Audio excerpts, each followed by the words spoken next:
Thanks. I'm happy to be here. And I want to highlight, before I flip off this slide, there'll be a few things here, but I want to highlight that I'm going to be talking about the art of defending, right? So the science will come later, but today it's going to be about the art, because you'll see why hopefully through the presentation. Now, first of all, on the title slide and through all the publicity, I was with an Israeli cybersecurity startup called Atorio, great OT ICS risk management platform. But as of about Monday, we've kind of made the journey that Matt was referencing to Katoa Technologies. Won't talk a lot about Katoa, but I think it's important to put our mission statement up. There's some nuances here in how we've structured things, because we start to see gaps in the industry when it starts coming to protecting our most critical environments, right? So just to read it here, we empower connected organizations to design and operate safe and resilient cyber-physical systems by focusing on the intersection of people, process, and technology. So there's some nuances there. Hopefully you picked this up through my presentation, right, as to what we're trying to do in the market. I'm not going to talk about that, but we believe that there's great opportunity to really make meaningful change in the industry. So, old version of my deck. Okay, so just a few challenges to set the stage that we see when it comes to cyber-physical systems. That's, of course, the Gartner term, OT ICS. We can use all of that interchangeably. But really we see a motion that technology will cure all ills, that tools and technologies are the answer, if you will. OT security projects often start and stall. Organizations, through awareness, maybe a peer got hit, something like that, they will push these, projects forward. They start, they make a little bit of gain, and then they absolutely stall. And some of us who are more cynical might say that the projects fail. The pace of change in light of this is still accelerating, right? We'll talk a little bit about that. And then CPS security is often a subset of budget and operational strategic plans. In other words, to secure these our most critical assets, it's usually somebody else's budget. And so this is an underlying factor that, while not technical in nature, certainly kind of permeates into the technology.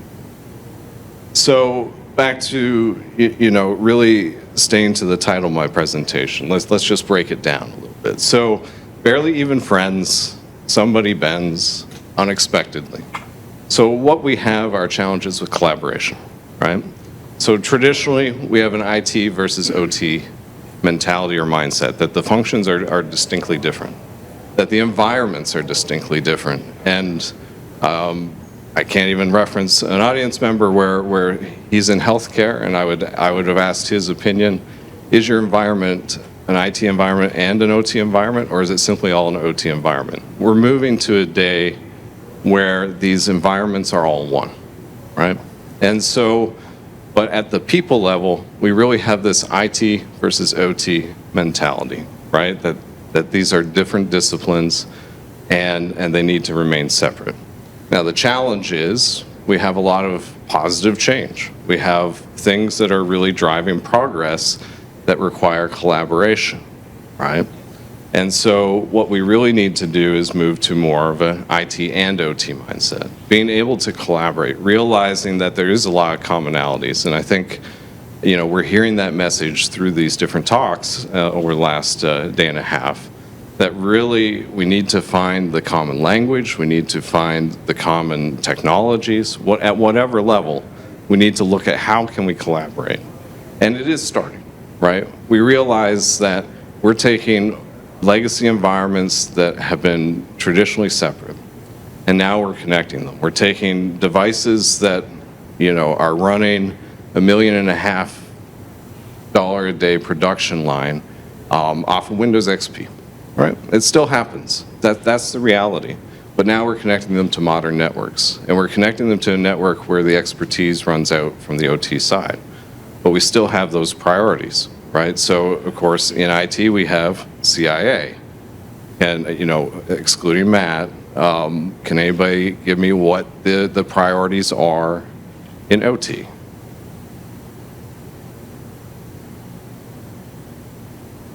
safety, reliability, and productivity, right? And so if you go to any organization, now again, specific on the organization that has OT systems, I will wager, maybe not Kentucky or Kansas City barbecue. I gotta watch myself here. But I'd wager that if you go to their mission, vision, and values, safety is the first line item, right? Safety is going to be job one. So as we start to bring these priorities together, we start to see things change. If things get contextualized in the language of safety, it's amazing how that collaboration just naturally starts to flow. Second part.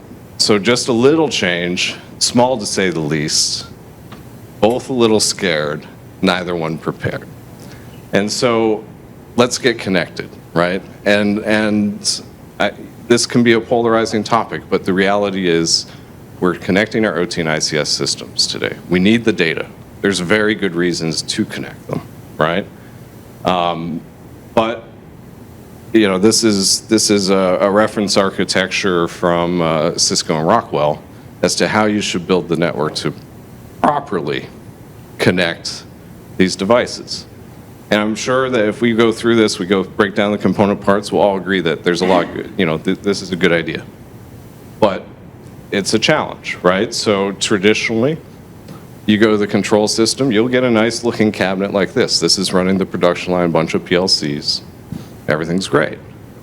Then you look upstream to see what are these cabinets connected to. And it's more like this, right?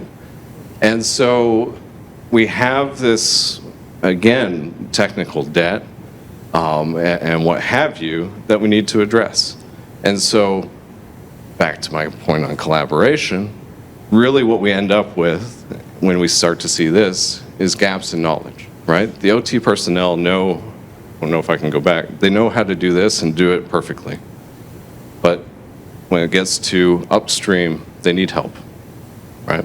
There needs to be that collaborative nature. There needs to be designs, right, that allow this to happen. So much was run on 10/100 networks, you could get away with it. So, you know, ICS vendors are just releasing gigabit switches, right? So we have to deal with that.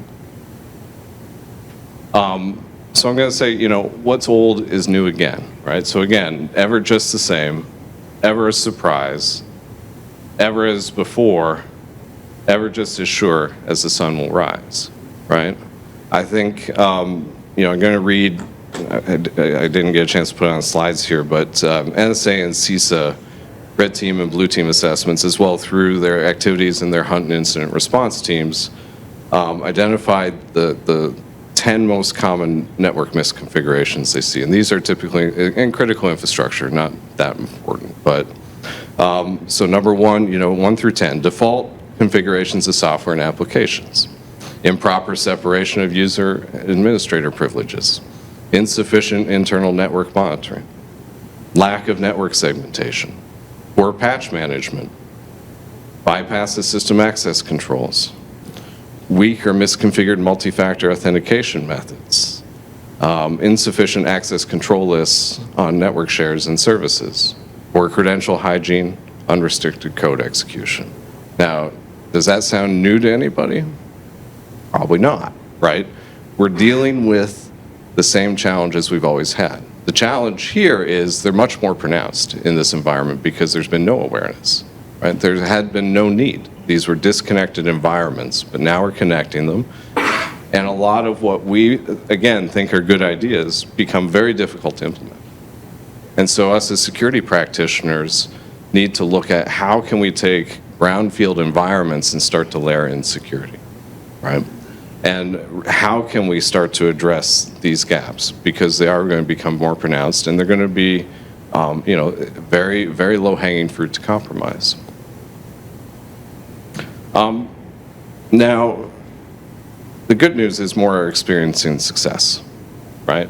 So bittersweet and strange, finding you can change, learning you were wrong, right? So I'm going to, you know, use some examples that will remain nameless, but I have to put this slide up. Yeah, okay. and I need to write the right buttons. We'll go there. We'll leave it there. There is a school of thought that connectivity is, bad, right? So let's not connect these environments because of these challenges that exist. Rather than dealing with the challenges and root cause, let's just not connect them.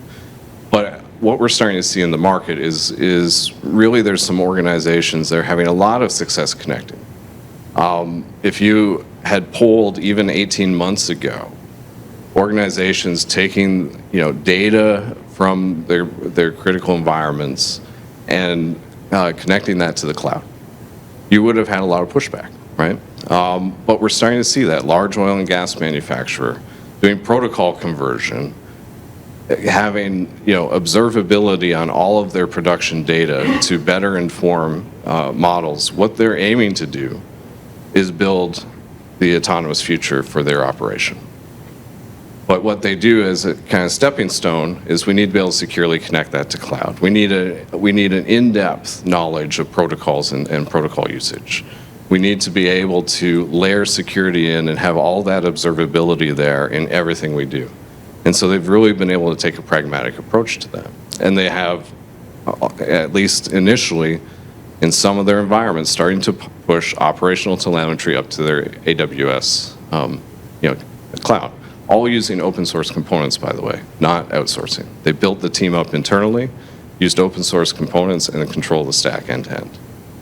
So I would argue that, while the easy answer is let's not connect, let's stunt progress, we have a great opportunity here to use data. We see that there's a lot of macro forces that are going to be changing here. So a great opportunity for security to be layered in. So whether it's CHIPS Act, whether it's all of the realization of how supply chain works through a pandemic and things like that, we have more of a reason to secure these environments, but also more of a reason to drive innovation through utilizing data. So certain as the sun rising in the east, tale as old as time, song as old as rhyme. So change is a constant. So this is where I think, not that we planned it, but if you look at how a PLC is programmed, ladder logic, right? This has been the tried and tested way for a long time. And I think if we looked hard, we'd find some Boolean in here. But this is the language that an OT controls engineer knows, right? And so we're starting to see this even change to where they have more structured text in terms of programming a PLC. And there's other capabilities in the PLC. I could, Phoenix Contact, I can run Docker in a PLC. But this move to structured text, if we start to relate that to what Max had to say yesterday about primitives and finding that common ground and being able to really boil it down to component parts in that sense, this is again another point of collaboration. This is a way that we can really bring it together and start to bake security in, right? So what we're seeing is OEM providers and all of that are starting to become more aware, but yet they leave it as best practice, right? Here's how you can configure it, but if you could go to an implementation that they've done, and it's not necessarily configured that way. So we need to be looking for those opportunities to codify this, right? And to really be able to bring it together. So structured text programming PLC, now you can introduce, simple things like Git and introducing a repository, right? Very simple to us, very commonplace to us as security practitioners, yet fundamentally different to what happens on a shop floor, right? But this can bring it together. So in terms of conclusion, because I want to, leave a bit of time for questions or comments or discussion. I think practical takeaways, because we're talking about the art of defending, is the call to us as security practitioners should be dig into signal versus noise, right? So do the barriers to collaboration exist, right? So if the simple things, if you implement a secure process does the operator, when they come on shift, have to take 5 new steps, right? Because I can guarantee you if they do, they will try and go around it. Okay? How do we keep safety, reliability, productivity, availability, and integrity all in perspective? So as soon as we start using data from these environments, all of those variables become important. And then I think someday we'll see that confidentiality needs to be there as well. Right now we're talking machine data, but there's going to be interaction with humans at some point. Right? So how do we keep that all in perspective? I'd also suggest that we should align, closely with the drivers of change. How can we gain advantages, right?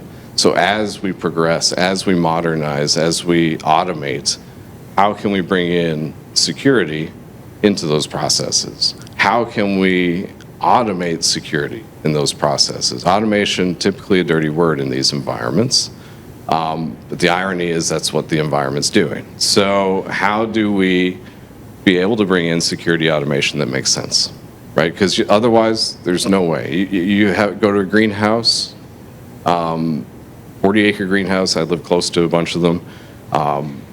One was ransomware, and at risk was their 100,000 sensors that were in the greenhouse that monitor the growing processes. They have the ability to, if they go blind to that, they could lose a crop in less than 24 hours, right? So that's massive scale. 100,000 sensors. How do you know you have a problem until it's too late, right? I think that dovetails well with Matt's cloud discussion, right? So we need to be building security in.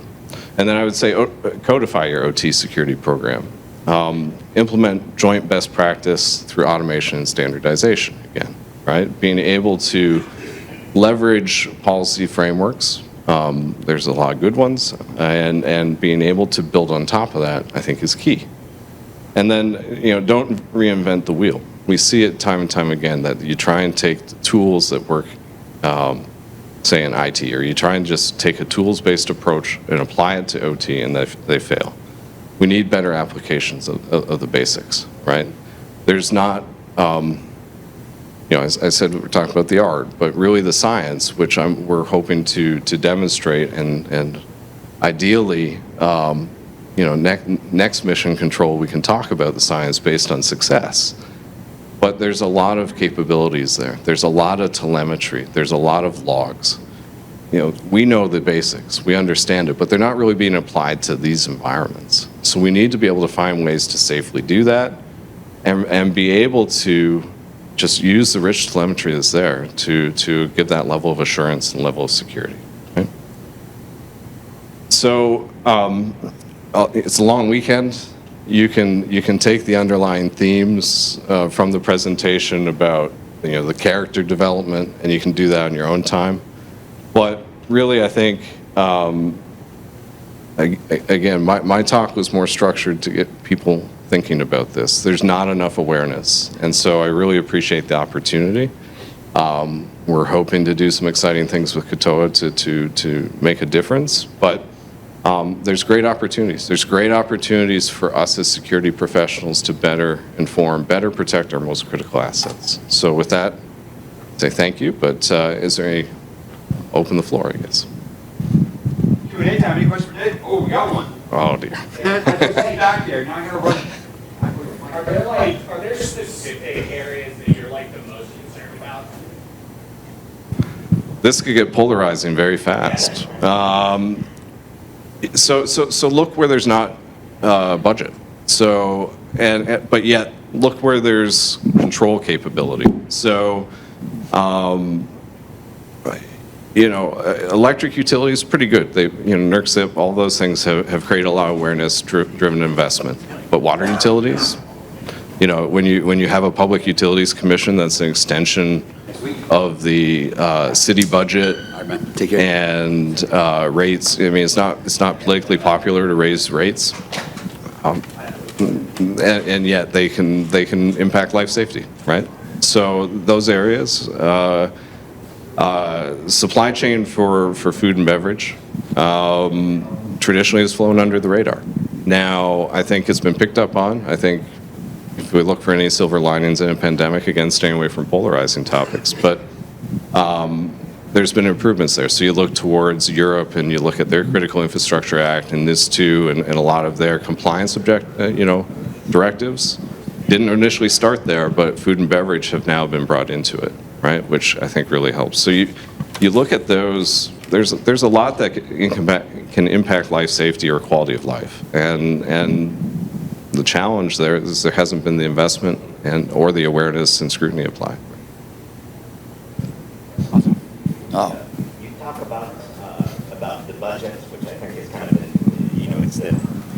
Thank you. So you talk about the budgets, which is, one of the pretty critical forcing functions in all of this. Do you believe that the way out of this problem is driving budgets higher, or do you believe that, or it's a combination of both, or is it more driving down innovation in ways that we can reach the budgets that the city kind of can afford and still do decent security, or is it both? I think it's going to take both, because not to we come from the vendor side, so I can rag on it a bit, but the challenge is OEMs, different vendors, especially if you get into like a specific vertical like water treatment or electric utility. There's a finite number of vendors with a finite amount of incentive to bake security into what they do and what they provide. And so that's always been the challenge is third-party risk is actually pretty high. And so I think it takes money to combat that a little bit because you can't wait for them. But typically, it's better alignment, it's better adoption of best practice tools, and just making sure things work better. And I think sometimes we create that standard of you need this, and this. And our compliance frameworks drive that behavior a bit, but it doesn't usually take that, right? And so I think, just in the spirit of what we've heard over the last day and a half, is there's better ways to do things that don't take extreme amount of money.